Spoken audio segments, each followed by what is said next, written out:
roll call. We have a few familiar faces and some new faces joining us this evening. We're going to welcome Tina Thorson, project coordinator at Consor, Tiffany Edwards with the Eugene Area Chamber of Commerce. So welcome. And for a roll call, our board administrator had a fun idea. So we're going to do roll call and we're going to add an icebreaker to the process here.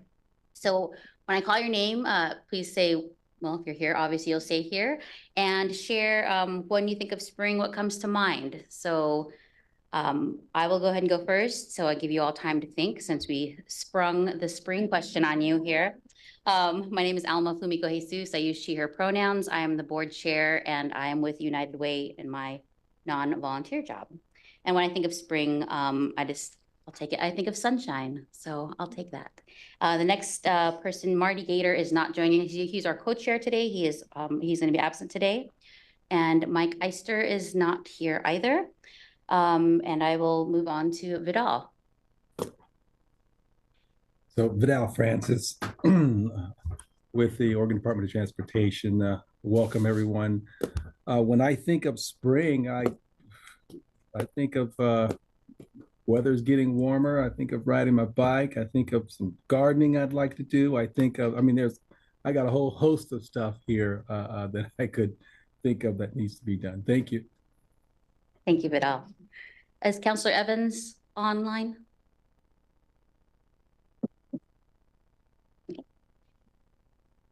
Beth Blackwell?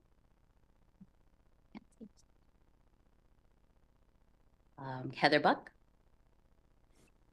Good evening, everybody. I'm going to be a little in and out. I'm trying to also make dinner for my family at the same time of this meeting, so I'm juggling. So bear with me a little bit.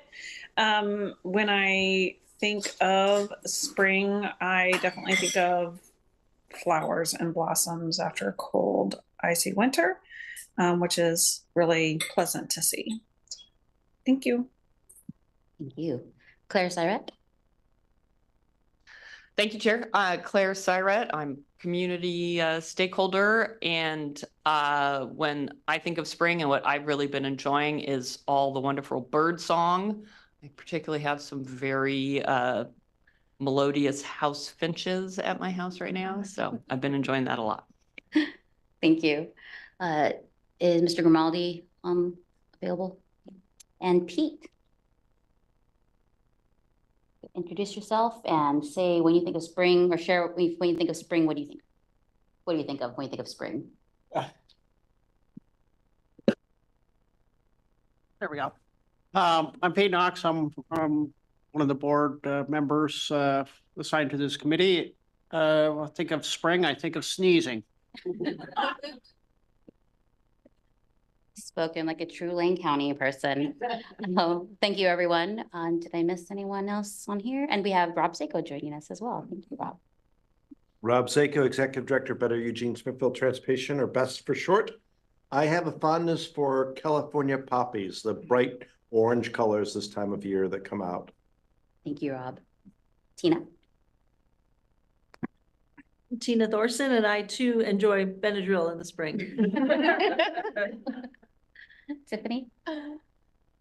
Good evening, everybody. I'm Tiffany Edwards, and when I think of the spring, I think of the start of a season of outdoor dining and spending time outside in my backyard. But who are you, Tiffany?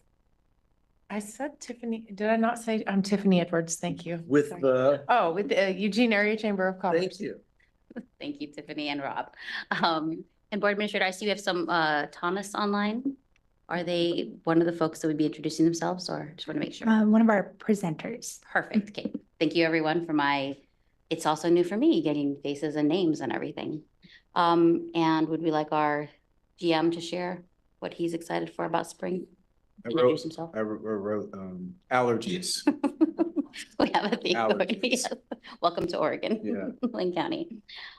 Do we have any adjustments to the agenda? Nope. Okay. One little adjustment just in the presenter for our recruitment retention update. We'll have Wendy Frisbee joining us in place of Camille, who is out sick today. Do we have anyone for public comment? No. Thank you. All right, and nothing for our consent agenda, so we will go ahead and move into Article 5, our business updates, discussions, and presentations. First on the docket, we have Sarah Koski joining us for our community resource, who's our community resource liaison, giving us an overview. Thanks, Sarah.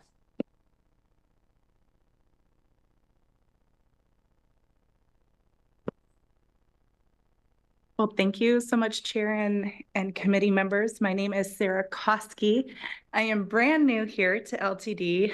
I came in November with a bit of a social experiment. So my title is Community Resource Liaison. I would like to think it's Homeless Advocate and Community Resource Liaison.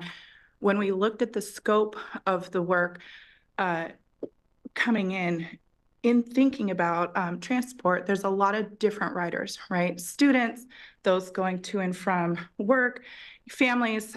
But when we talk about marginalized communities, that's kind of my bread and butter right here. So first slide. All right, so key responsibilities. What's really interesting about this position was it's a little bit of a build the plane as you fly it position. We wanted to assess the direct needs of LTD, the roles that we played here in the community in supporting marginalized communities, and not only how do we support marginalized communities, but how do we support our own internal staff who have to deal with the brunt of a lot of the touch points when it comes to people in crisis, those expressing duress, all of these different things. So key responsibilities you'll see up on the board: community engagement and partnership, training, capacity building, policy development, resource guides. I'll get in a little bit to that a little bit later, and data analysis. Amy really likes that. We're working on ways of tracking and reporting, not only in the ways of what we do, but the community connections we make, how those community connections branch out, and how we as LTD can be that cog in the wheel that branches out and creates a lot of innovation. And Sue, do I do the next slide? Okay, yes, next slide. In assessing the needs of really what we were looking at in supporting, people experiencing poverty, those who may or may not use drugs chaotically, folks who are leaving domestic violence situations, what was it that, how do we in this role support our community and support eternally? And so the first thing that we looked at was internal staff and driver operators. If our own internal staff and driver operators are equipped and supported with resource guides, maps of the community, de-escalation techniques, kind of the way of communication, then, there's no compassion fatigue. Even when we talk a little bit later about the new safety and policy guidelines, there was a lot of success that happened just because of a lot of preemptive work on our end in reaching out to marginalized communities. And then the second role in this position was the outreach to partners. So my background, I came from a nonprofit background. I was an executive director of a nonprofit, worked in philanthropy for 15 years. My bread and butter was really disasters and disaster management, mass care feeding, all of these different things. I left in 2021 an executive directorship and a consulting firm to be the sole case manager for 10 Garfield Safe Sleep Site, which at the time was Oregon's largest lowest barrier shelter in state history, right? We didn't quite know how to deal with this community and this constituent, but what I realized was there's a lot of difference from an executive director to someone in the trenches, lowest on the rankings of how to communicate, how to ask for help, how to get the resources.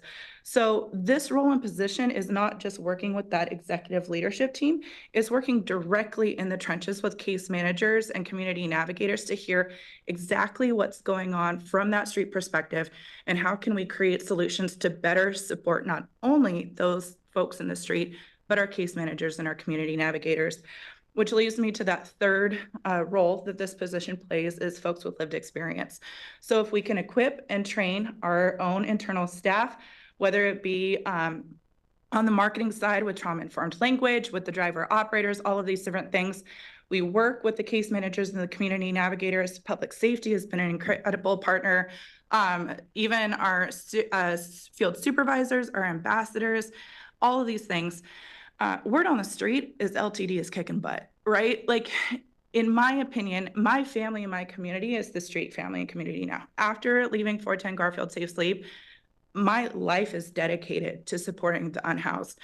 And what I've heard from our street community is LTD is getting the job done. They feel supported, they feel loved, they feel like public safety is not there to wave a baton, but genuinely care. And they see it from the leadership all the way down to, you know, the people sweeping or taking out the trash at the downtown station. And to me, you know, you're only as good as how you treat the people. You know, there's so many, you know, the least of the community. How do you treat the least of these, right? And I think that that's why I'm really excited about this role. So next slide. Sorry guys, I'm so excited. I'm a little nervous and I don't get this nervous. I'm usually like so passionate. Jameson has to like shut me up, right? Like, but I'm just like, oh, I gotta share everything. So the thing about this role is that it is the living embodiment, in my opinion, of the mission here at LTD, connecting our community, right? Because we're connecting community through working with our internal staff, community partners, nonprofit partners, and with the streets in and of itself. So I like to think of myself when I'm going out as like, how can I be the embodiment of what we want to see here at LTD? Next slide.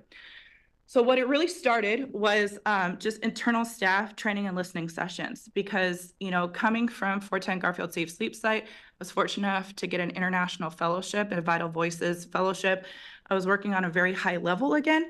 But what I realized was I couldn't come into LTD being like, I know all this information, you know, listen to me, because you can only hear so many subject matter experts without kind of turning a deaf ear, right? So instead, what I really wanted to do was sit in that break room, listen to the drivers, listen to the stress points, listen to the pressure points, see what they needed. And from there, that's how we built the role. So the role was really listening, soaking up. I went on public safety ride-alongs, ambassador ride-alongs, field safety ride-alongs. From there, the big goal was, how do we do training and advising, and how do we create resource guides? So next slide. So this is kind of my most fun of the position so far. So a couple things happened. Number one, I got a cell phone, an LTD cell phone that acted as kind of like an Ask Alexa or Ask Siri. So folks who are responding to a crisis at like a bus stop where someone's like, I am in a mental health crisis, I need to go get help immediate, and we can't reach Cahoots, or we don't have the ability to reach someone at 211, they can text my phone, and through the resources and connections I've had through my past work, we can get someone kind of coordinated, or be like, oh, we know that they need to go to, you know, this location, or, oh, we know that this place is open for beds, or different things like that. So I have, whether it's a weekend, at night, I try the best I can, 5 to 10 minutes of a response, or I get an email, or people just stop me in the downtown station and just ask, hey, can we have help? And then guides have been built. We created an internal guide, which was an Egan Q&A. Egan Warming Center is a huge partner of ours, right? We provide free transportation to them. What Egan Warming Center is good at is loving on people. What they're not so good at is being open with kind of Q&As of, can you bring service pets? Can you bring non-service pets? What if someone as high as a kite? Can we still bring them on the bus to this location? So we opened up and sourced questions from LTD and then connected directly with their team to get answers, and distributed not just to customer service and all of the folks in the trenches, but every single one of our driver operators. Other requests, so requests come to me same day. So I've had one request, you know, there was someone in duress, she was without clothes. Where do I find warm clothes and blankets? So just worked that day, created a whole list, created what bus line, the easiest route, the route that you could do by foot, and then distribute that route within, or that information within 24 hours. We've done that. So warm clothing, blanket locations, inclement weather, especially when this ice storm happened. I worked with the county's homeless public information officer to get information to our staff as quickly as possible.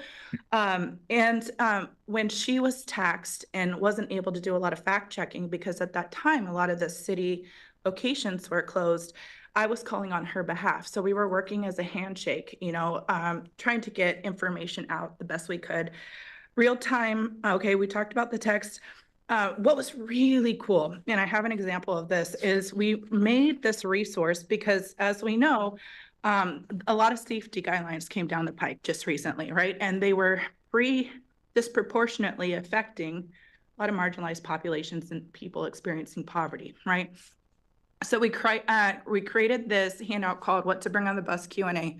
This handout was designed for case managers in mind. We went to all of the shelter sites. We went to Whitebird, all of these other sites. I brought either a field supervisor or a public safety officer. We walked through the reasons of why we were kind of limiting what to go on the bus. And then we also provided information on RideSource, our Whitebird partnership. For the first time in organizational history, we opened up our customer service email for responses directly from the unhoused community and case managers. So we said, we know that this is going to be taxing. We've already made this decision. However, in the future, as we plan and grow and build, please send us your information. We would love to hear it. What happened was case managers and community navigators became our own ambassadors. When this information went live in public on KVAL and all these different things, instead of seeing a massive backlash from the community, a lot of those case managers were advocating on our behalf, where people were saying, hey, this really hurts the homeless, all this. And people were like, well, in fact, LTD came and talked with us, and, you know, we're good. We understand why. We know this is going to be tough, but we're going to work through it. And I really have to commend Cosette, who is my direct supervisor. We saw a gentleman who had made a comment on one of the KVAL social media sites, and he was chair of LEAGUE, which is the Lived Experience Advisory Group for the county. Long time unhoused, but currently housed. And he had made some very valid concerns. And within 24 hours, Cosette and myself were at a coffee shop with him, listening to his concerns. And he said, never in my history of working and advocating on LEAGUE have I ever felt so listened and understood. And some of the things were great. We were able to take a lot of what he said. Some other things we shelved. But it opened up the door for LEAGUE to sit in just kind of and listen to LEAGUE. He's having me present in a couple months, all these different things. So a lot of handshaking and like really cool open doors. So next slide. Carry on items, changes, site visits. I talked a little bit about that. The community partnership. So what was the most beautiful thing, right? Like, I'm so visual and I think of everything very allegorical, but there were so many like beautiful flowers that emerged, you know, you can't really get beautiful flowers without getting your hands dirty, right? And that's what we did, is we got our hands dirty. So the first site we went to was Whitebird, and we sat with their community navigators. Every site that we went to, we got to hear directly from community navigators, man, I really wish I knew how to get, you know, Sally reinstated. Well, we're going to be working on another community resource guide on question and answers of making it so low barrier on understanding how to get reinstated. Another group was like, you know, we have all of these resources and all of these phone numbers that you can call to get people immediate needs, which is building off of another resource guide. So every time we went to a site, it built this like collaboration snowball effect and building the plane as we fly it, right? We're just building out more projects and more policies and more resources to assist not only internally, but the community externally. And next slide. So I'm a macro micro girl. I love the huge wins. I mean, I think that they're really great. Sometimes I think that it's the micro wins that are really impactful. So I had gone to the Homeless Persons Memorial Day to mourn those who have been lost on the street, right? In doing so, I met a brand new team of street outreach workers and volunteer doulas from Daisy Chain. And they were just so excited that someone from LTD was there, right? And that's what I see over and over and over is I didn't realize until I got here how impactful LTD as an organization is and how like reputable the name LTD is when it shows up to the scene, right? And so we made friends. They were just so excited to come. They wanted to see the new mural. They brought me coffee and we talked. And one of the biggest needs at customer service is there's a lot of folks that come, and again, not our responsibility, but you think about mothers and women and bathrooms, and it's another conversation for another time, but period poverty is a real thing. And period poverty affects women in a way that is substantial in the streets. And so these young girls were so excited to be on site at LTD. They donated a whole bunch of period supplies for our customer service team. So when individuals come to our front counter and have needs, we're able to give that for free. And it's like, to them, it is like this giant thing. To us, it's like a little drop in the bucket to everything we do, but it was just such a small, beautiful win. Next slide. Now, talking about big wins, I'm so excited about this. So Everyone Village, Pastor Gabe, I was one of the founding committee members that actually birthed the idea of Everyone Village. And it's been a big honor to be able to continue to work with Gabe and his team at a Safe Sleep Site. He was kind of the counterbalance to 410 Safe Sleep Site. So as I was working at Case Manager, he's building this new creation. And Gabe, if you've ever met him, is just so full of ideas and very gregarious, right? And Cosette and I had done a site visit and we were talking about bottles and cans, right? Because I see bottles and cans as industry, it's workforce development. When COVID happened, people were getting unemployment checks because they can no longer can, right? And for people who see like canning equals, you know, buying fentanyl and crime, that's a small job in the bucket compared to $10 a day to survive, right?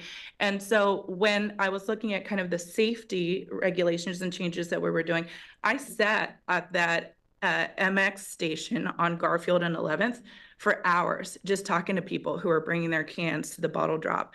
And what I realized was how important it was for bottles and cans. So I knew that we were going to do one bag on a trip, right?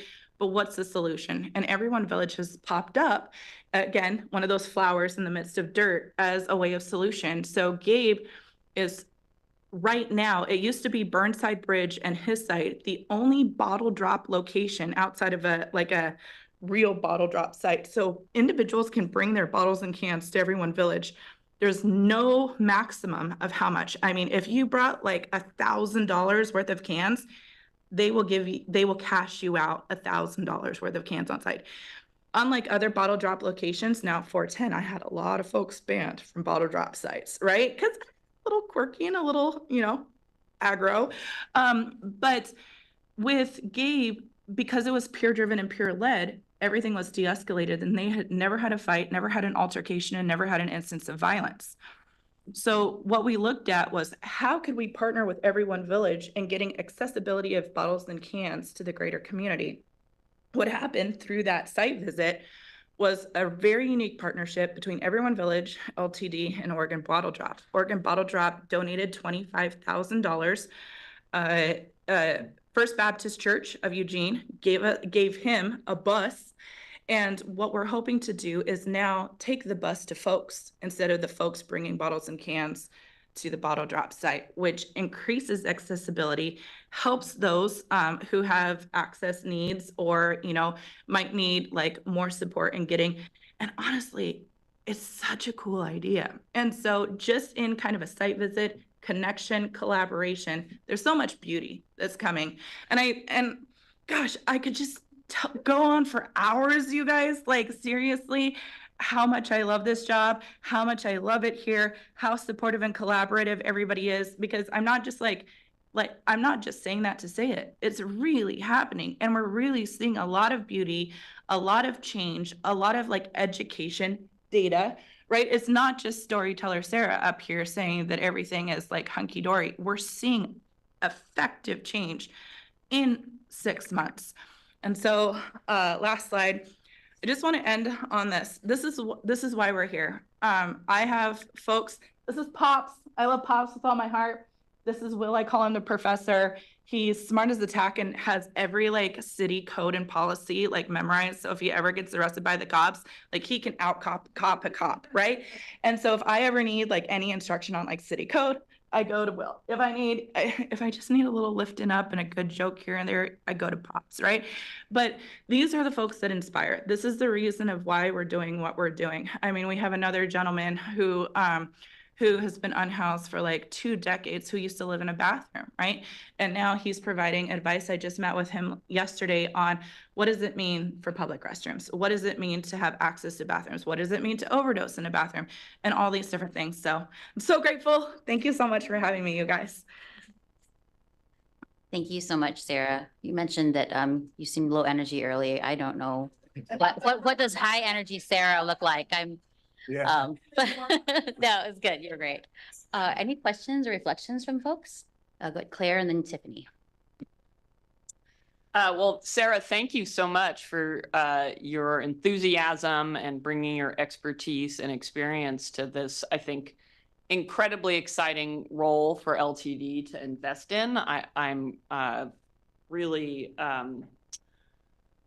moved by it. So I served on the Eugene City Council for 10 years, and I was one of the policy makers who helped make sure that 410 Garfield could be established. So I'm really gratified to have the work that you're doing come full circle to be part of this important transit district, which, as you pointed out, is so integral to the daily lives of marginalized communities and folks who are experiencing homelessness. And I'm really impressed with the level of connectivity that you've already helped create for the agency.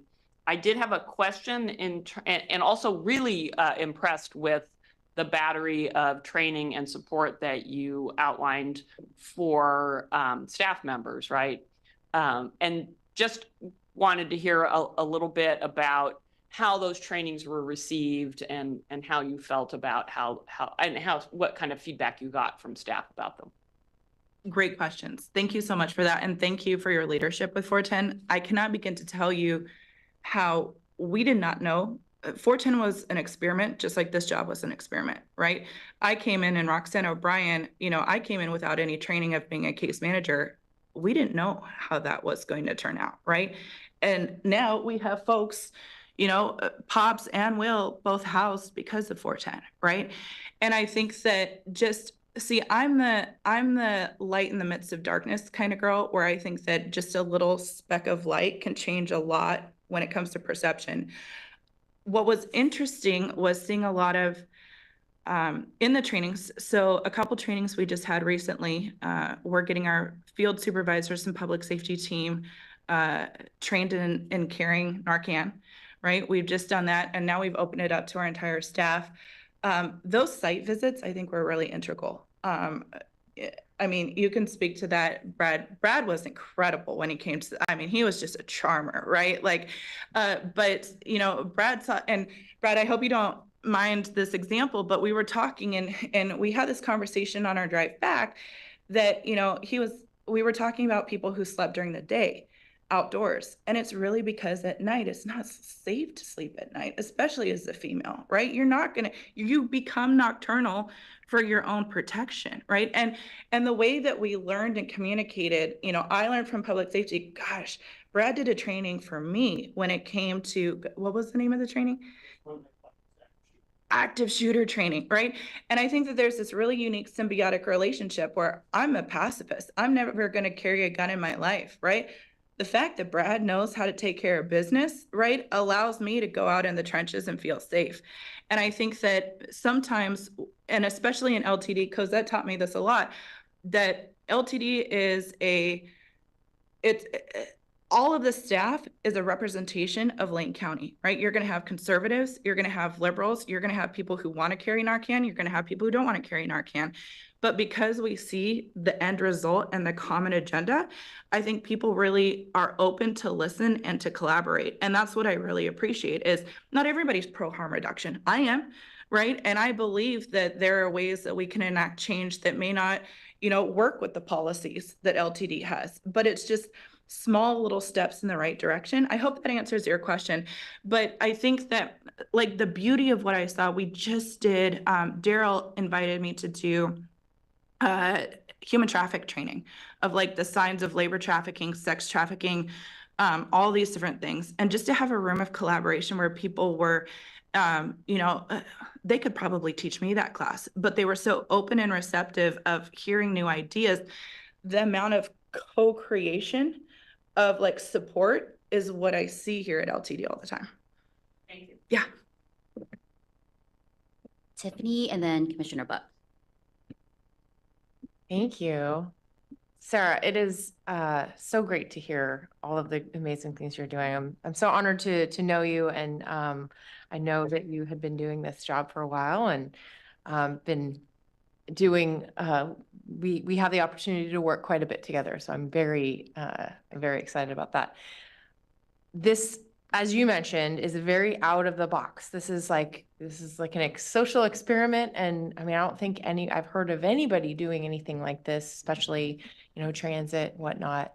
I'm kind of curious about how and if you all are talking about it. I mean, because our fentanyl crisis, our drug crisis is beyond just Eugene and Springfield. We know it's, this is a nationwide crisis, but also so is our homeless crisis. Right. And so I'm just kind of curious. I mean, seems to me like there's a lot you could teach other markets and other agencies, and just as a way of kind of figuring out how to solve a problem a little bit differently than, with lack of resources, and just deciding, because I hear so many amazing things all the time about the work that you're doing. So thank you. I was wondering if you all are telling the story outside of Eugene and Springfield. I can answer that question in the fact that I think that we really had to focus on assessing how this was going to gel if we wanted to keep this, right? Again, it was a 6-month limited duration contract. Did we want to keep this job? Was this job effective? Did it help the populations, and did it help LTD, right? And in my opinion, hopefully Jameson and Cosette seem to think the same way. I say yes, right? And you are correct. How can we take what we're doing here and share it externally? The first example of this happened when I reached out to, TriMet came to us and had heard the work that we were doing because of the new safety policies and how we preemptively went out before the press release was out and talked to all the case managers and the sites. They're changing some of their policies, and they wanted to hear how we did it without a huge shipping, right? I spent an hour talking with their team, with their ops and development team, on what we did and how we did it with marginalized communities. That individual connected me. So TriMet has someone dealing with marginalized populations, but it's part of their safety team. It's not part of kind of more of the public relations, connector kind. And she, ironically, is chair. I wrote this down because I was hoping someone would ask this question. She's chair of the National Transit and Vulnerable Populations Work Group. Because of the work that we were doing, I asked her, I was like, hey, we're doing this anti-trafficking initiative. Do you have slides? How can I source? Because, transit has all of these, statements on, we're really effectively looking against trafficking. She said, Sarah, LTD is so far ahead of the curve. We haven't even given our staff training. So she and I had determined that we were going to have a monthly check-in. And in kind of sharing and just, I can gabble quite a bit. She said, hey, would LTD like to be part of this national transit work group? And so I just filled out the application for that today. Yeah. Thank you. Well, LTD should be very proud of your work. So thank you. Commissioner Buck. Thank you. I'm newer to this committee and newer to the inner workings of LTD. So I'm actually just astounded and thrilled that LTD has been able to make this kind of a position happen and elevate it to the level that it has in order to really provide for the community. Sarah, I've heard of your work. We've not really spent much time together, but certainly know of all the wonderful things that you have done in our community, and really ecstatic to know that you are now working with LTD and elevating, a totally different angle to public transportation that a lot of people overlook, but is extremely important. And want to thank Jameson for being willing to really put this together and elevate the issue. I think if our community knew more about what you were doing, they'd also be thrilled just to know that public safety, it's not just a public safety issue. Like, these are customers that are coming and going on LTD and around our community every day. So thank you for what you're doing, and thank you to LTD for making a position like this happen. Thank you, Commissioner. I appreciate it. I just want to re-emphasize just the beauty of LTD and our role in the society. So I volunteered for the first time with Egan Warming Center in that last activation, and I worked alongside Dan Bryant in the transportation. We were the van. I was the girl that lifted up folks in the wheelchair lift. I mean, he didn't trust me with anything else, right? So I just had the little button.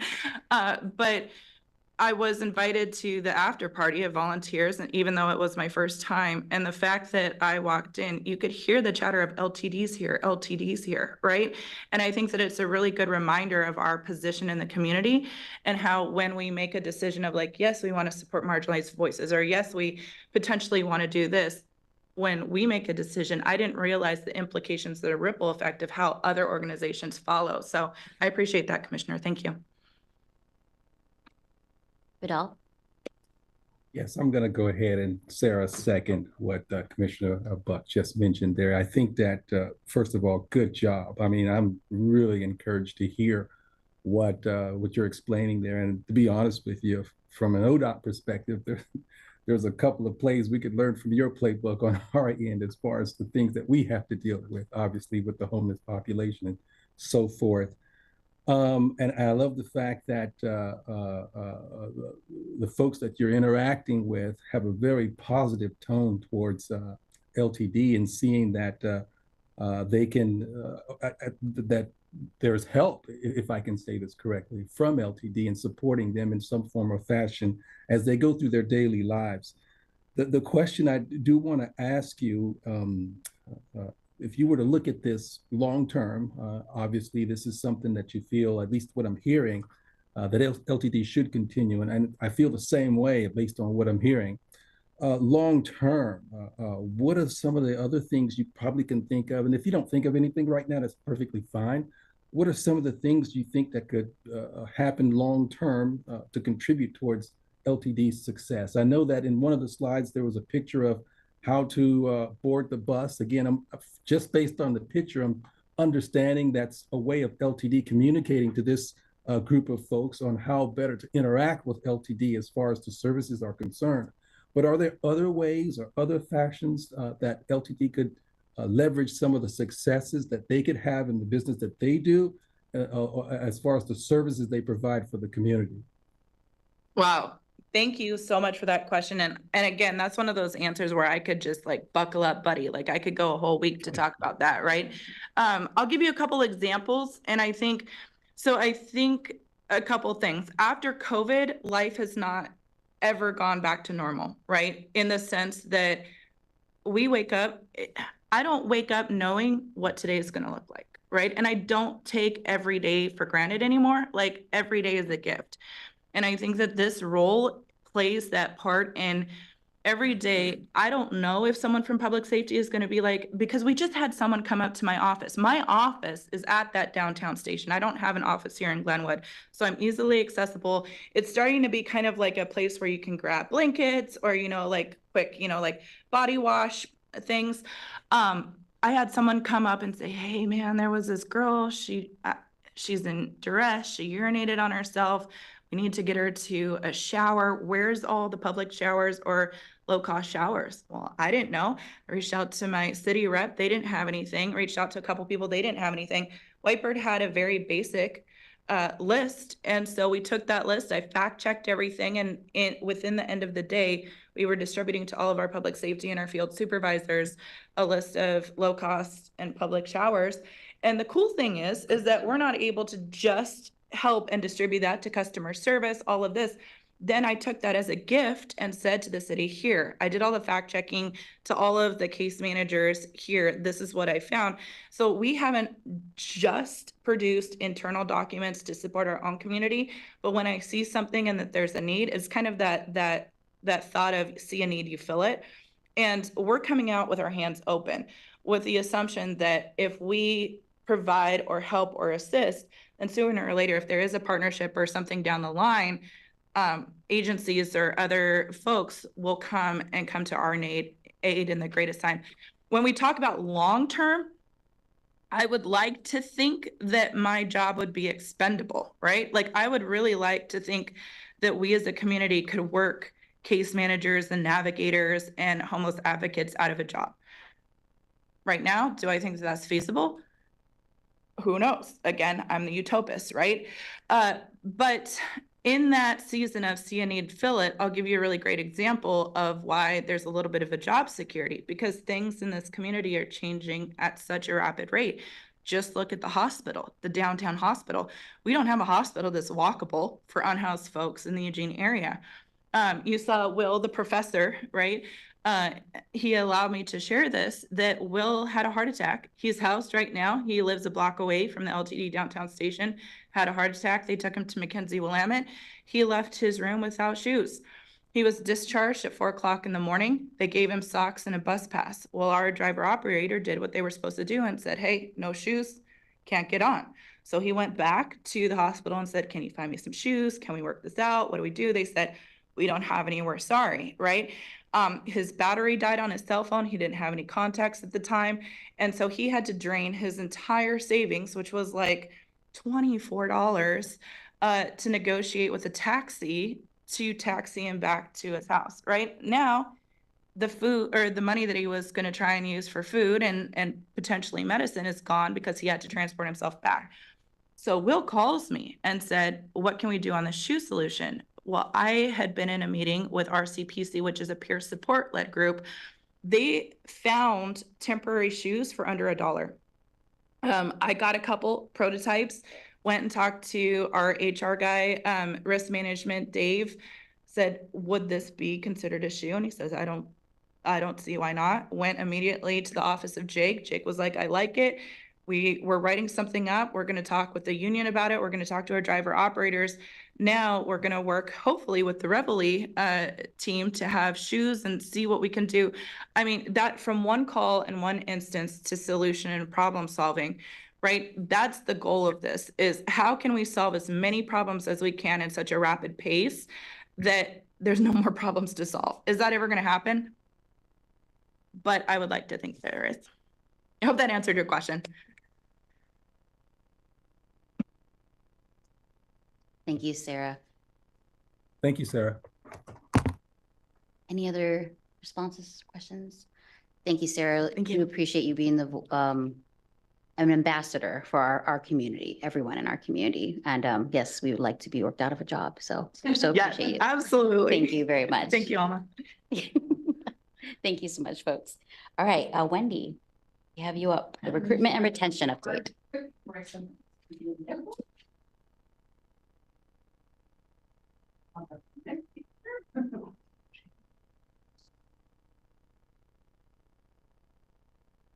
Good evening, everyone. Thank you so much for having me here this evening to chair and the committee. My name is Wendy Frisbee. I'm the Chief Administrative Officer here at LTD and filling in for Camille Gandolfi as she's not able to be here this evening. And so what we want to talk to you tonight is about our recruitment and retention efforts.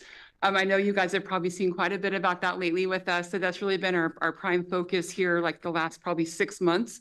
It's always been a focus at LTD. But now with the shortage of staff, we really are trying to up those efforts. And so tonight, we just want to talk to you about a few of the key strategies that we've put into place. Some of this has already been presented to our board, but we want to make sure we provide this to you as well. This evening, what we want to talk about are like the impacts to our service, the current metrics, recruitment, what all those options we're looking at, and then also retention, because of course, we also want to keep them here. And then of course, as we talked about too, metrics and reporting, which we have our wonderful BI team that's here to help us. And so what I talk about first is this infographic that's on the screen now, is we've had this is in March of 2024. So we will be updating this really soon, but 94 applicants, 26 hires. We had at that time 15 pending interviews and then 10 recent graduations. So since then, I know for sure our class now that we have, it started April 15th. We're now 12, we had 12 employees that were starting. May 6th class is the 29th of May. We're going to have 16 people coming. And then with public safety, we've also recently hired 2 public safety officers. We have 2 more coming that'll be here by May 6th. And then our hope is to have a total of 15.5 by the end of this fiscal year. That's what we've budgeted to. So, but by the 6th of May, we'll be already at 13. So we're getting really close to those goals. Same thing with our operations, with, our operators. Right now, I think we've budgeted for 215. This next year, we're going to be increasing that a little bit just to help with these shortages, which we'll talk about here in just a minute. But I thought this was really key information to look at. And just as far as our retention fees, again, that's just as important as our recruitment. We've had a 16% turnover, and we have now a total of 333 employees, which probably is now going to be increased by our public safety and our new operation classes. And at that point, we had 179 operators with 10 public safety. So you see just in a couple of weeks, we've already bumped up our public safety by a bit. We lost one, but then we've added 4. So it's been really great. But as as we've talked about, and I'm sure you guys know with this committee, we did have to reduce services due to the amount of operators we had. We wanted to cut down the overtime. They were working a lot of long hours and just making sure that they had a good work-life balance. And so that's been the effect of that. But with the strategies we've been taking, we really think that that's hopefully going to make a turn, and we can start to look at that increased service. Of course, we haven't started that quite yet, but that's what our intentional goal is just to get back up to where we were. And then some. Our goal right now is to have 228 by the end of next fiscal year, but we're hoping actually to have a little bit more than that. So really focusing on getting those operators here. And we have found that in the community that hiring has been a little bit easier. And I don't know if it's just we've had a lot more, openings in the community that people are more open to working. But I really do think it has to do with the efforts we've taken. There's been quite a bit that this team has done. And so very proud work for that. And I know Camille's worked very, very hard on a lot of these programs as well. So it's just kind of neat to see the fruition of all of our work paying off. So when I bring to your attention one of the documents you have in your packet, it's our recruitment and strategy. And so in there, it just talks about all the different plans we have, like, what are we doing, like our hiring processes, our training. And so we've got, you can go through the list, our community partners, hiring events, but a few that I wanted to call out just a little bit. So on the first, under our hiring process, we have a contracted on-site recruiter. It's actually off-site recruiter. We've been having such great luck. We haven't had to utilize that service anymore. So we've actually just put them back on the back burner because we've had enough of those applications coming in from, I feel, the efforts we've been doing. Another thing we've had that's been successful is we've been offering an referral bonus for $500, $250 after they pass the actual training class. And this is for our employees. And then they get another $250 after they pass their probation, which is at 9 months. And so far we've gained 4 employees from that. And we've had 3 of our employees refer. So it's starting to pay off a little bit. And that's just been since January 22nd. We're working on getting the payroll, the time to hire reduced, so that way we don't lose anybody in the interim. If it's a long hiring process, they might lose interest. They might find another position to take. So we really are focusing on doing that. Working on having a staggered class. That's actually what we're doing right now, where this is our first class we're doing that on, this first training, at least of this cycle. I think we've done that in the past a long time ago.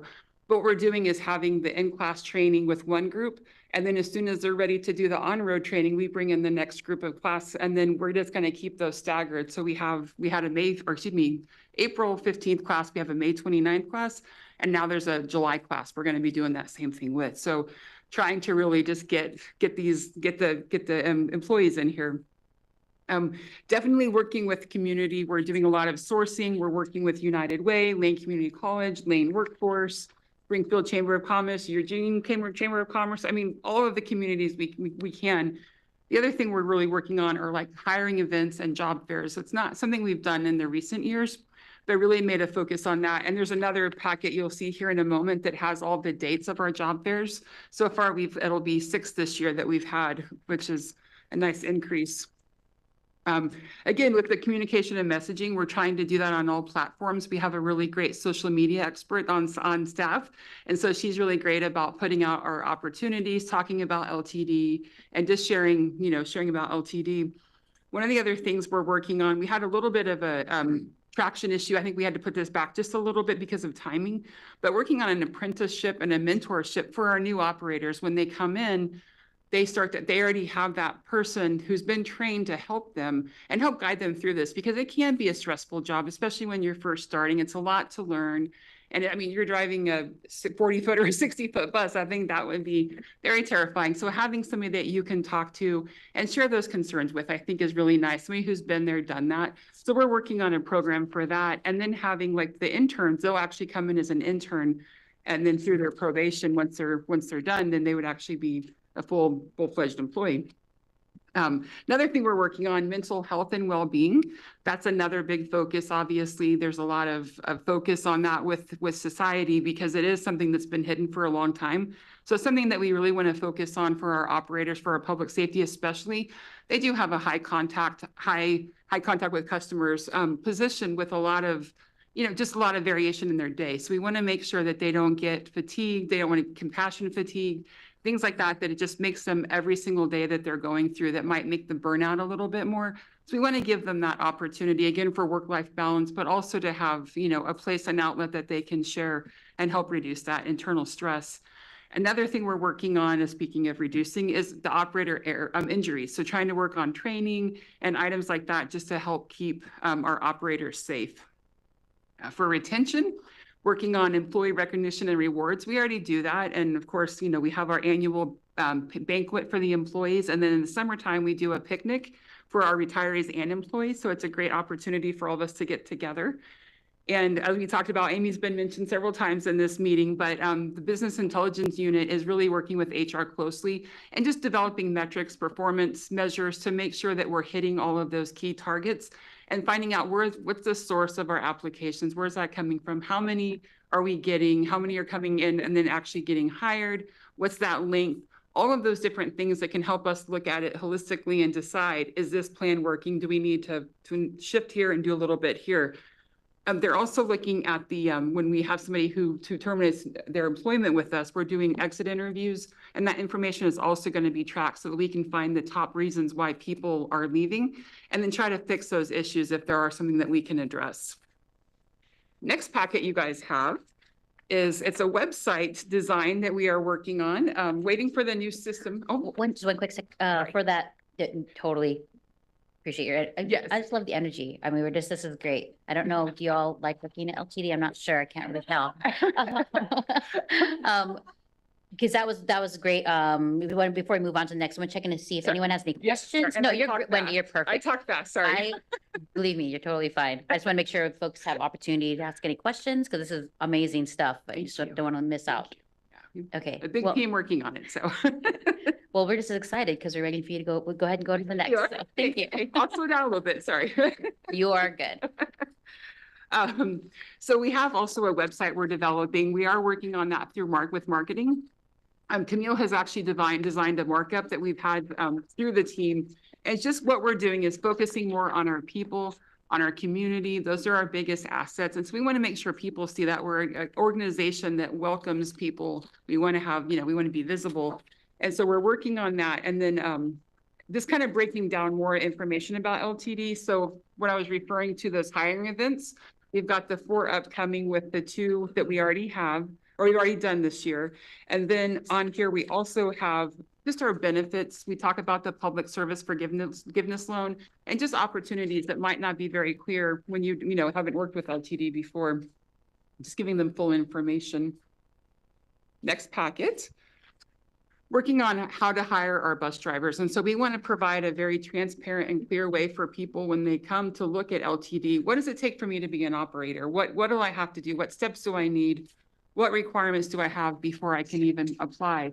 And so that's another document that we're developing, just so that it's a Q&A for our customers, our employees that are, future employees that are curious of how we do this.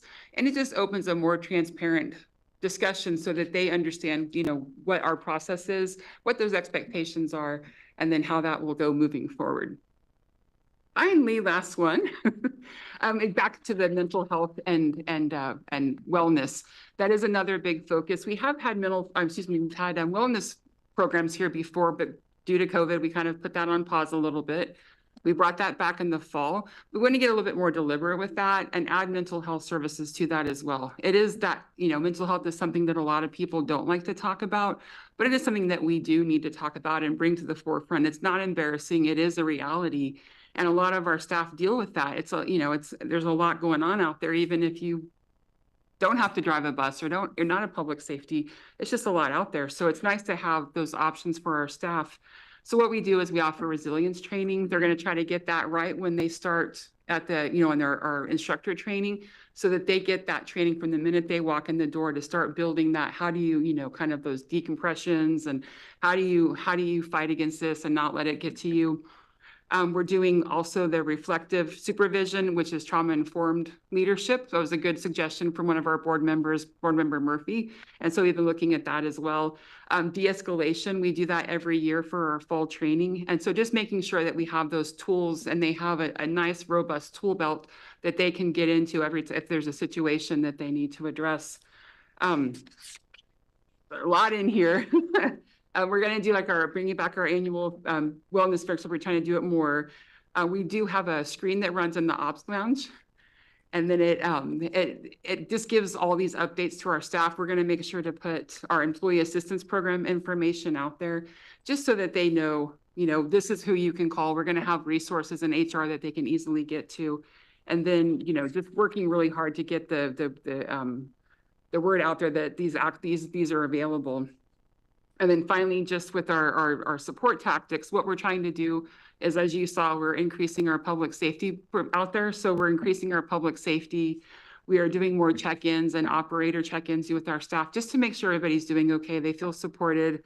And then just having a critical care support team that they can reach out to. So I kind of covered that really fast, but I am very happy to take any questions if anybody has any. You did amazing, Wendy. Commissioner Buck, go ahead. Thank you. In your set of slides earlier, you had shown some stats, and one of them was the 16% turnover rate. And I was just curious, for the industry, what is your target turnover rate? I know in the county, we find a healthy turnover rate to be moderately around 10%. And I wasn't sure if industry-wide you just happen to have a target, or if you felt that turnover rate was high or low, just for comparative purposes. So can I get back to you on that, Commissioner? I don't know those exact numbers, but do you? Sure. Yeah. We're going to have Amy Reichert come up and help answer that question. Hello, Amy Reichert, Chief Performance Officer. Great to see y'all, committee. So if you look at the Bureau of Labor statistics for this specific type of position, it's about 5.1% in 2023. If you look across the transit industry and the public sector, it's around 7%. So we're benchmarking high, and we know that, and that's something we're obviously working on. So, yeah. Thank you, Amy. Thanks. Dal, go ahead. Yeah, I'm actually going to piggyback over a similar question about that 16%. You mentioned, well, you didn't mention this, but has LTD been doing any like exit interviews on some of the folks that are leaving to try to understand what's happening, at least on that end of the process? Yes, I don't, we really kicked that program back up late 2023. And so we are getting back into that and gathering that information, but that is one of the tactics we are using for that retention. We want to find out, you know, what are those key points of what's causing people to leave, and if we can help mitigate those, find out what's going on, the cause of those, and help make that better for everybody. So it's definitely, how can we help assist other employees? We've unfortunately lost one, but how can we take what they've given us and make this a better place? Go ahead, General Manager. Thank you, Chair. To add to that, I think that's one of the reasons we recently formed our business intelligence unit to kind of look at metrics across the organization. We capture a lot of data. The amount of information, maybe not as much as we can get from that data.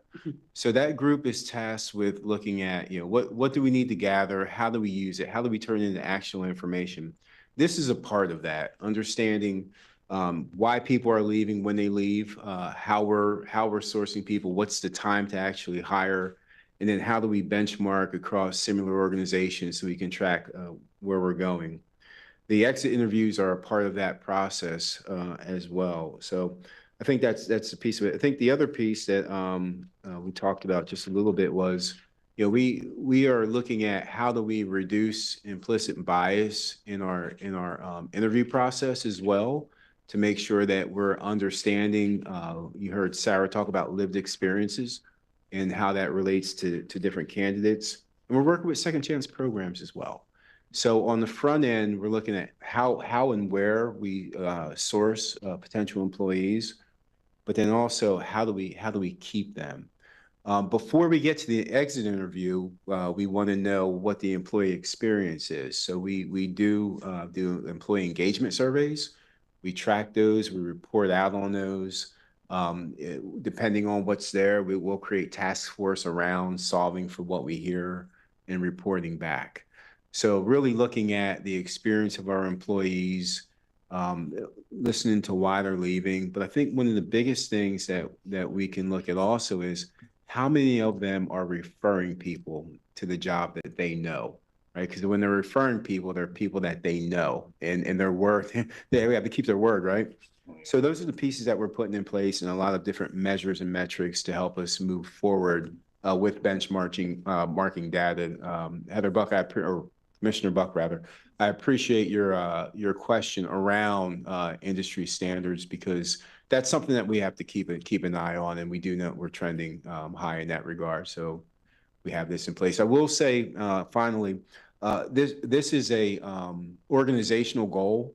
It's not HR's problem to hire or challenge to hire. It's the whole organization's. It's not training's challenge to figure out how to train bigger classes more frequently. It's the entire organization's. So we've put this goal in front of the entire organization, and we're giving ourselves an exercise where we can all pull on the rope together.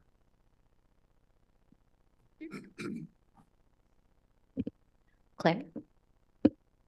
Yeah, I just wanted to appreciate all the amazing work that is going on here. I really hope that helps start to push that 16% down. Yes. I just have to say, you know, as someone who sat and listened to a lot of presentations over my life, this is the first time I've had two that I wanted to applaud afterwards. Oh, thank you. Even though I raced through it really fast. That was great. Thank you. And just one final comment I'd like to make, if that's okay.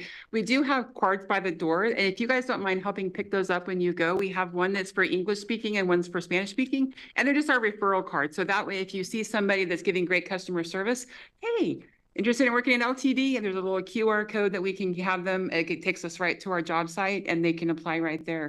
So it is just another good way to do that. And if you know anybody that has, you know, job boards we can post, please feel free to share these. Definitely any of the word of mouth we can get, and we're going to help. It's, you know, things are better now, but we're not going to rest on our laurels. We're going to keep driving that to make sure that we not only continue to retain or to recruit, but also to retain. That's just as important, if not more, because it costs more to replace than it does to retain. So that really is our focus too. So. Great job, Wendy. Thank you so much. I appreciate it. Okay, we get to have Tom reimagine the ride with his matching tie with Jameson here. Yeah. And I'm going to ask Jeremy to come up, and we're going to try and consolidate things, move things a little faster. So, good evening. My job tonight is to provide a little bit of context, something I like to do, as background to the system review. That is one of several projects some of you might be familiar with this concept of reimagining the ride, and it involves not just a system review, but multiple things. So just really quickly touching on some of those things. The first one, and it really came out of realizing that if we want to reimagine the ride, we need to reimagine how we're talking and engaging with our community. And so we stood up a project called the Community Outreach Communications Assessment, and that process is wrapping up. We're going to have one more meeting with the Community Steering Council, which has provided immense insight into helping us improve our communications. We're gonna, you might be familiar, we went out with the communications framework that the consultants have developed. InfraStrategies is the name of that group. We got some public comment. We're looking at making those changes, but we wanted to bring the group back, the Community Steering Council back, just to say, you're having helped us kind of create this. How would you respond to this? What are some things that we can do to make this work better? Once we have that, that input, that draft, we will be bringing it back to SPC to look at and ask you to make a recommendation to the board. And hopefully we'll get the board adoption in June is what we're shooting for at this point. The comprehensive operations analysis or the system review is what you're going to hear about tonight. If you're not familiar with that concept, it is something that's done fairly thoroughly throughout the industry. This is our second comprehensive operations analysis. The thing about this, and I would add the strategic business plan into this, these are things that we do. I would call those short range kind of cycles. We have 3-year cycles. Every 3 years, we're going to update these things and continue to measure how we're doing. That's in contrast maybe to the long range mobility plan, which is going to be more of a 15 to 20 year look at things, and plus it'll get updated more like every 5 or 6 years, kind of in keeping, if you're familiar with our partner agencies, the cities and the county, they update their plans every 4 or 5 years, and that's kind of how that would go. So the only other thing I haven't mentioned, the right source operations analysis, that project is moving forward. It's not like the COA. It's really looking, kind of taking a step back at how we operate the right source operations today and ways in which we can make that more efficient and effective. And so that'll be coming out. It'll have less to be adopted and more just kind of help us internally make that system work better. And I'll say, from my standpoint, one of the key things about that effort and our right source groups, our specialized services group, that's going to be the core group in helping us step into this role as mobility managers. And so we'll talk more about that later. But I want to move quickly to have Thomas. Maybe you can introduce Thomas, and we can talk through the service review. Thanks, Tom.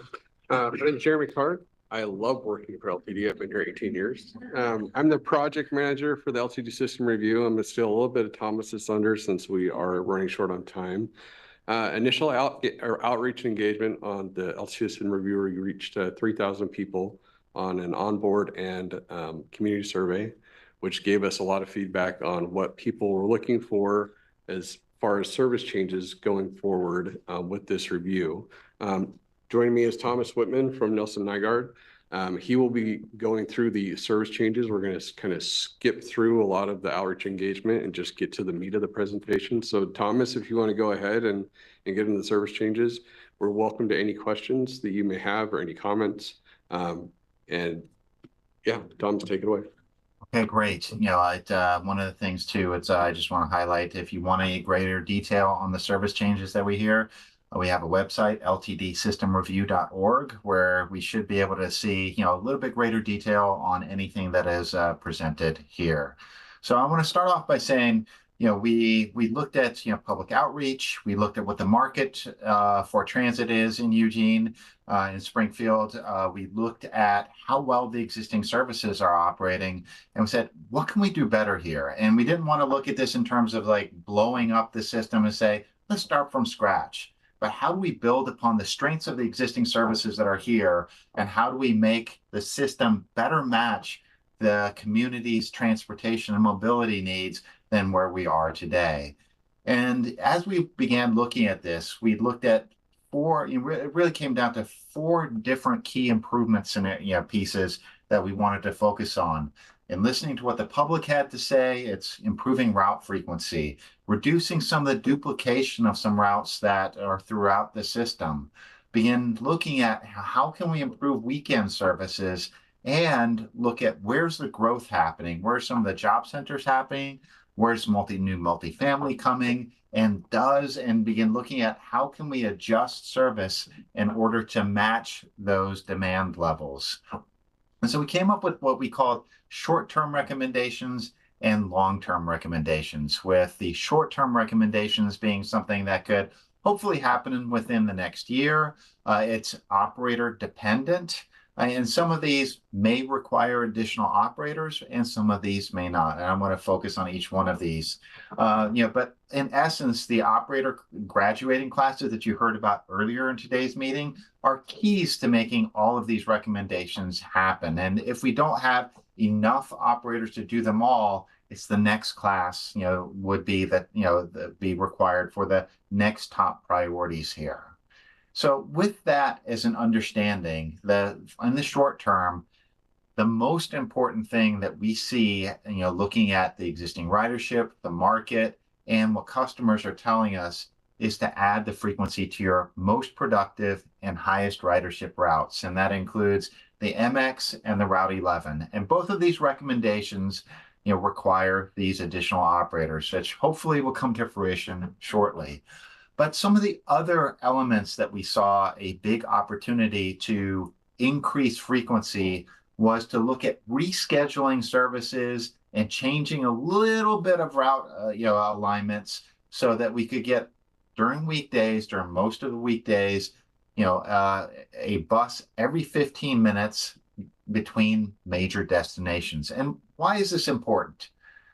Market research has shown again and again, and your own ridership and within your with the LTD service shows that service that comes frequently every 15 minutes or better has the opportunity to attract more people to use that because they don't necessarily need a schedule. And if they need to make connections, whether it's Eugene Station or Springfield Station or some other connecting point, a bus that connecting route or connecting service that comes every 15 minutes minimizes the wait time and the transfer penalty that is required of our customers. The more service that we have that comes frequently, the more likely it is for new people to begin riding that service. So looking at opportunities to create additional 15-minute service was one of the things that we're targeting, and doing so in a way that does not require additional operators.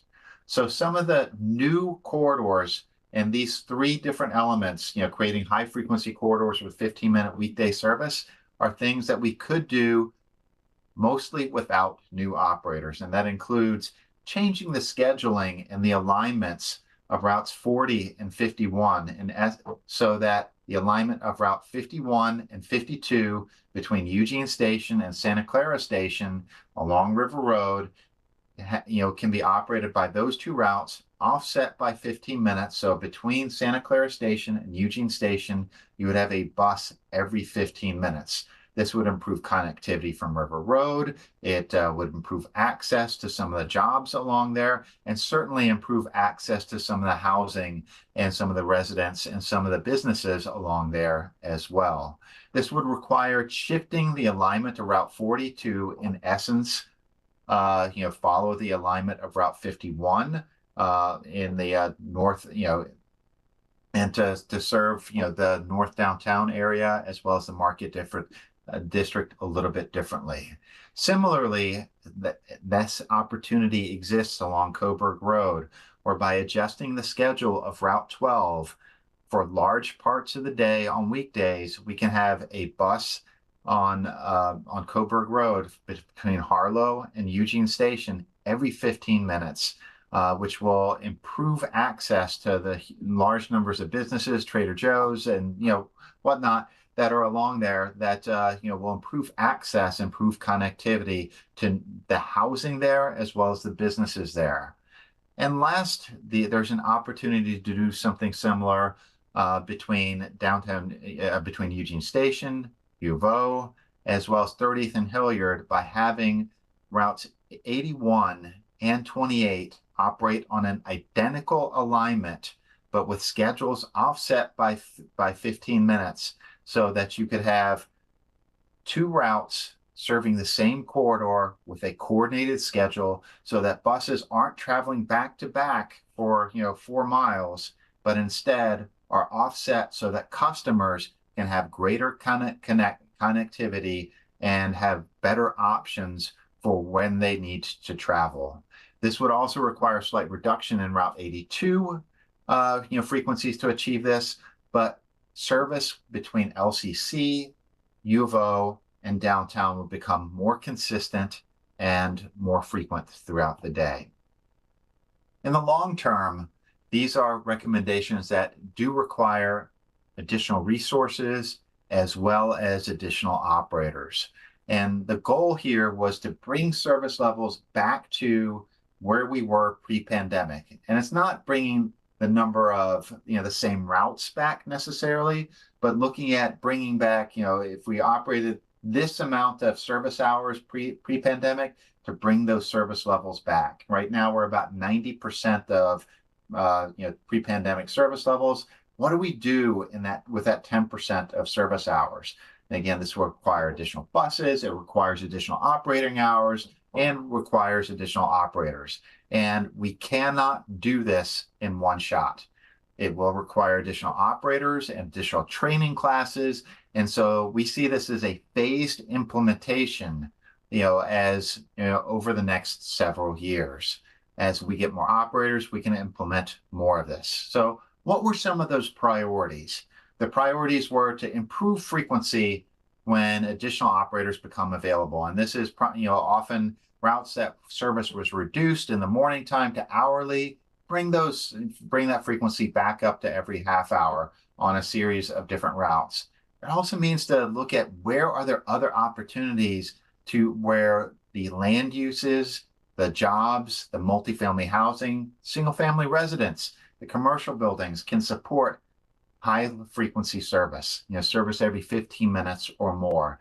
And you've got 3 additional corridors where that opportunity exists, where we believe that the market can support higher levels of service and generate additional ridership associated with that. And that includes the West 18th corridor, MLK Centennial corridor between Eugene and Springfield, and also the Highway 99 corridor, into the Northwest Springfield. We're also looking at opportunities to improve transit circulation through downtown Eugene and to improve the service levels and the number of trips on rural routes. This is one of the key things we heard in front of some of our, Latino outreach. We're also looking to, to see what kind of options are available, because there's demands for mobility within the region that aren't necessarily served well by a 40-foot bus. And so, we're working together with local partners to help LTD, develop a mobility management framework, which begins looking at different programs or services that can supplement LTD, service, but improves mobility with, different types of mobility things such as shared bicycles, scooters, or these are just examples. We're not saying there's anything prescriptive, or more on-demand type services, something other than a 40-foot bus. In addition, we also recognize that congestion is slowing buses down and beginning to look at what are some capital improvements that can improve speed and reliability, and to help move people more effectively. In essence, we're looking at what are some of the lower cost ways we can speed buses up and make the travel times for LTD services more competitive with either driving, walking, or riding your bike. So what does this look like from a conceptual perspective? And this is today's 15 minutes network. These are the green lines right here, represent those areas where a bus today on a weekday comes every 15 minutes or better. Some of this is every 10 minutes where the MX is, but this is where we are today. By looking at the short-term recommendations, and these, again, this is something that we can do within our existing budget, we can expand the reach of where service operates about every 15 minutes on weekdays with 3 new corridors: up River Road, up Coburg Road to Harlow, and down Hilliard. Down Hilliard to 30th. And so these are the new opportunities, what that might look like. If we look in the longer term, the purple lines represent those 3 new corridors out to River Road, up West 18th, and along Centennial and MLK. represent an additional opportunity to add 15-minute service where we believe the market can support that. We also looked at a series of, wanted to summarize what some of the route improvements in terms of frequency, what we see opportunities as. The top priority in the short term is clearly improving the frequency on Route C, on the MX, on Route 11. And then, looking at, between the routes 24, 28, 36, and 81, bringing those frequencies up to 30 minutes throughout the day. LCC is served by both routes 81 and 82 and be boosting the frequency of Route 81, but reducing the frequency on Route 82. So LCC would still be a focal point of service, but the service will be more consistent throughout the day so that connections from LCC would be easier. There's a series of other routes that are listed right here that we'd be looking at improving frequency during weekdays and in some cases during weekends as well. A lot of local services within Springfield and Eugene. I think one of the other key pieces here, we'd be looking at adding trips to Bonita, Mackenzie Bridge, Lowell, Junction City, and Cottage Grove as well to enhance rural mobility and provide more opportunities for folks in these outlying communities to access jobs, shopping, and medical opportunities. We have a series of maps and descriptions for each one of these routes. These are available for your viewing online, or if you have any questions about a specific route. But in the interest of time, we wanted to talk a little bit about where we go from here. We're starting the process of phase 2 outreach, which is taking these concepts and letting the public see, does this, and asking the question, we heard what your priorities are. Within the budget levels that we have, here's some things that we can do. And also with the budget levels we may have, if we have additional operators, here's what else we can do. And we're looking at a multi-layered process of online engagement, in-person engagement, looking at going to where our customers and our potential customers are by going out, to tabling at a series of community events such as the Saturday Market, Art Walk, Street Fair, things like that. We're going to be looking at having a virtual open house where folks can see what we're doing and ask questions and provide feedback to us to say, yes, this meets our needs, or conversely, no, this does not meet our needs. We'd like to see something different.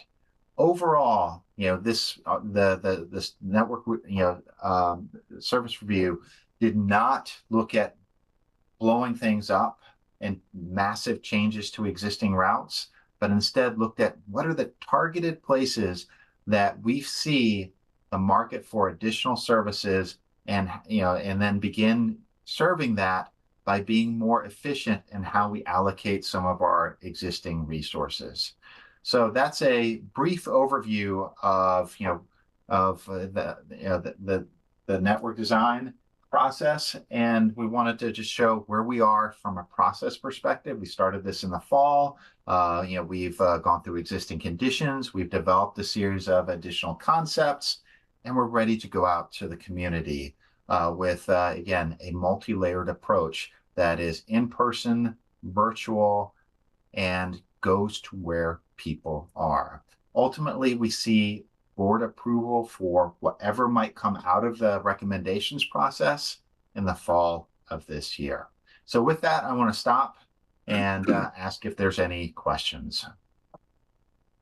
Thank you, Thomas. I know that was a lot in a very short time frame. Once again, all this information is available on ltdsystemreview.org. Under the resources tab, there's PDFs available for all the route changes. There's also a survey that you could please share far and wide. We want to hear from as many people as possible. We want to hear what people think of these changes or these recommendations so that we can get it right the first time and not have to go back again. So if there's any questions, happy to answer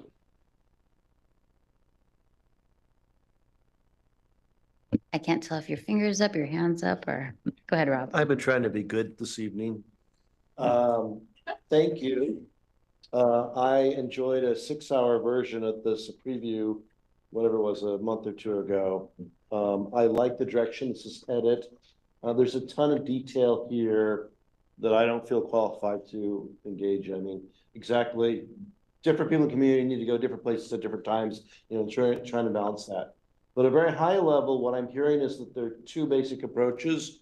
One is to take existing resources, the number of operators, the number of buses we have, and allocate those more efficiently. The example was on Hilliard or wherever, if you've got two different routes that are going the same direction at the same time, you don't need two buses, you only need one bus. And so there are opportunities in the system to take existing resources and optimize that or allocate more efficiently up to a point. You know, you can do that and then you sort of got squeeze as much efficiency as you can. The other approach is to just add resources, to have more operators, more buses. And I'm wondering if you can sort of quantify, you know, in the long term, how much of an increase in resources we're talking about. You know, is it in service hours or percentage or dollars or however you want to measure that? You know. I think at this time, that's hard to get at because we don't know what the recruitment and retention looks like moving forward. There's also a planning aspect to this. Our service changes, we start planning for those anywhere between 4 and 6 months before they happen. So even if we think we're getting a class of operators and we start to do that planning and we don't get those operators, we'll have to change it. So it's going to be a phased approach. So it's not, we can't say in fall of 2025, we're going to add 300 service hours because we don't know that we'll have the operator resources to do that, which is why we really looked at this kind of priority level changes. Like, is it adding frequency on the current routes that are all that we've had to drop trips on? Is it, you know, making those changes to make the frequency better on corridors? So it's hard to quantify those right now. Again, because of the planning aspect, we could say we want to do this in 2025, but if we don't have the resources, then it starts to get pushed out a little bit. I will say that the COA is an every 3-year process. So we'll be doing this again in a couple of years. So we'll be looking at the changes that we've made so far and how those are working and how we can improve them. Amy? I was just gonna say, if you do know, I agree.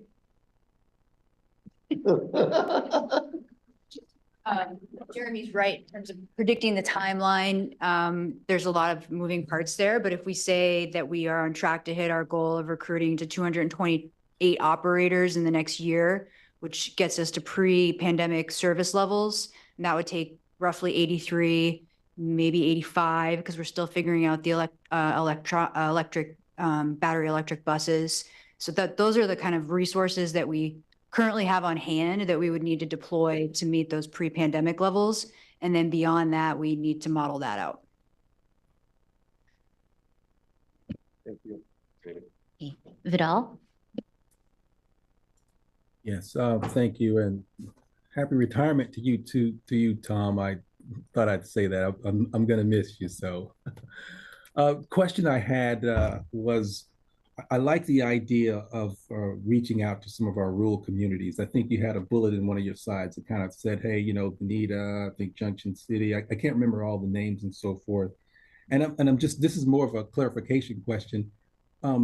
As part of trying to reach to your pre-pandemic goals, was that part of the equation to extend to these rural communities, or was that something beyond our the pandemic goals that you had previously that you're trying to get to? So our rural route suffered during the pandemic, much like our other fixed route resources here in the metro area. So we ended up cutting some trips. We actually added some service on a couple of routes on the weekends that didn't have service formally. But the previous COA Trans Tomorrow focused on the metro area. This one incorporates our entire network. So we are looking at the rural services and how we can increase those. We understand that there is a need. I was an operator for 10 years. I know that they need to get into town for certain things. So it's important to us to make sure that those rural communities are included. Does that answer your question, Bill? Yeah, I think you answered it. You said that they were service pre-pandemic, and you're trying to bring that back as far as to the level that they had, the rural folks to the level that they had pre-pandemic. That included those towns and so forth. Correct. Okay, thank you. I wasn't sure if that's what you're meaning, but thanks for the clarification. Any other questions from folks before? There was a theme, if you're looking at the slides, that we could all be helping with, again, hence these cards. So please, let's, that's one of the things that we can do as ambassadors or advocates or our committee, just making sure we're getting these out and really pushing on that for folks. So just as a reminder, grab more and the team can mail them to our offices and we'll get them out to everyone. Any other questions for Tom, and Jeremy?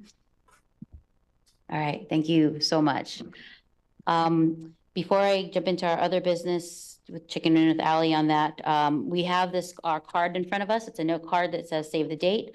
This is for the board, LTD's board appointed community advisory committee orientation. Please reserve the date and join us to welcome our new committee members. You can RSVP to Allie and she'll provide an agenda and more details of the event. I also want to share that today, so we were just, kind of keeping you excited for every time I told you it was Tom's last meeting, but this is Tom's last meeting, Tom's last strategic planning committee. We're going to have cake if you haven't had cake before you came to the meeting, you can have cake after the meeting. And there's a slideshow here for Tom that Allie is playing for us. So Tom, thank you so much. And Dave is going to be the new Tom going forward. So we're excited to see and learn and everything. So yeah, thank you all so much. And again, please, committee members, please grab cards so we can get these out. And, if you're at coffee, you can just be like, oh, is this my coffee card? No, but I can put this right here. So not that we're recruiting from other businesses, but, just letting people know. So thank you all so much. And Allie, is there anything else that you have that we need to go over? Okay, wonderful, folks. Thank you so much. Meeting will be adjourned at 7:02.